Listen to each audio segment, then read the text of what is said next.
তৃণমূলে বিভিন্ন গোষ্ঠীকোন্দল যা সামলাতে সুব্রত বক্সিকে হস্তক্ষেপ করতে হচ্ছে। এবার কার্নিভাল, একটা কার্নিভালে এরকম হতে পারে, অবাক হয়ে গেলাম আমরা। হাওড়া কার্নিভালে গতকাল রাত থেকে দুমদুমার।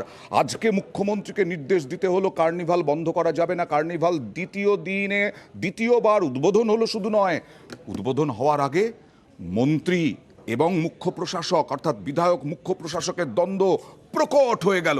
দেখুন।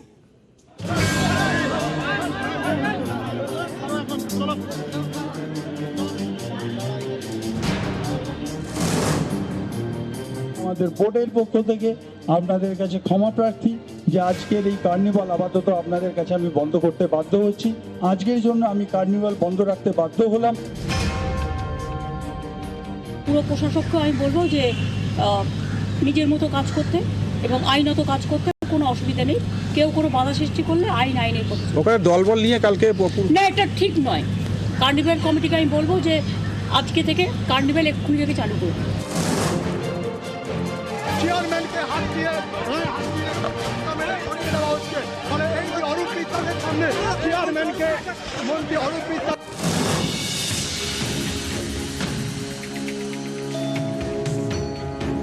প্রত্যেকের পরিবারেও কিছু সমস্যা থাকে, আমাদের পরিবারেও একটা সমস্যা ছিল, কিন্তু সেটা অতীত। আমরা এখন এক হয়েই কাজ করছি। পুরসভার উদ্যোগে হাওড়ার ডুমুরজলায় কার্নিভাল, বুধবার রাতে গোলমাল। স্থানীয়দের দাবি, কার্নিভালের পার্কিংয়ে বেনিয়মের অভিযোগ তুলে সেখানে জমায়েত করেন শিবপুরের তৃণমূল বিধায়ক তথা ক্রীড়া প্রতিমন্ত্রী মনোজ তিওয়ারি। অভিযোগ, মন্ত্রীর সামনেই হাওড়া পুরসভার এক কর্মীকে মারধর করেন তাঁর অনুগামীরা। এতেই ছড়ায় বিশৃঙ্খলা। অভিযোগ, হাওড়ার পুর প্রশাসককে হেনস্থাও করা হয়।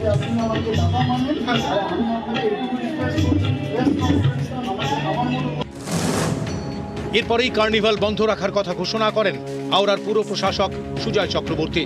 বৃহস্পতিবার যা চালু করার নির্দেশ দেন মুখ্যমন্ত্রী, দায়িত্ব দেন অরূপ বিশ্বাসকে। কিন্তু ক্রীড়ামন্ত্রীর সামনেই এদিন ফের গোলমাল।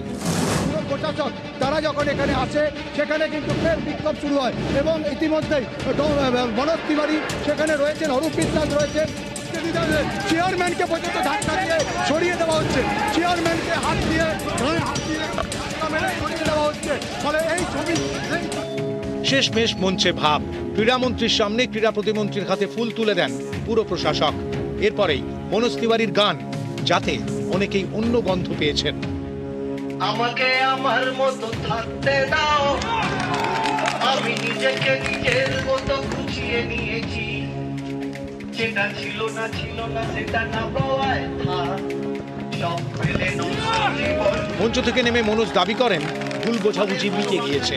ছোট জায়গার মধ্যে এত লোকের এন্ট্রি করতে গিয়ে পায়ে পায়ে লাগার কারণে একটু ভুল বোঝাবুঝি হয়েছিল, সেটা মিটে গেছে। দেবাশিস চক্রবর্তী, নিউজ 18 বাংলা।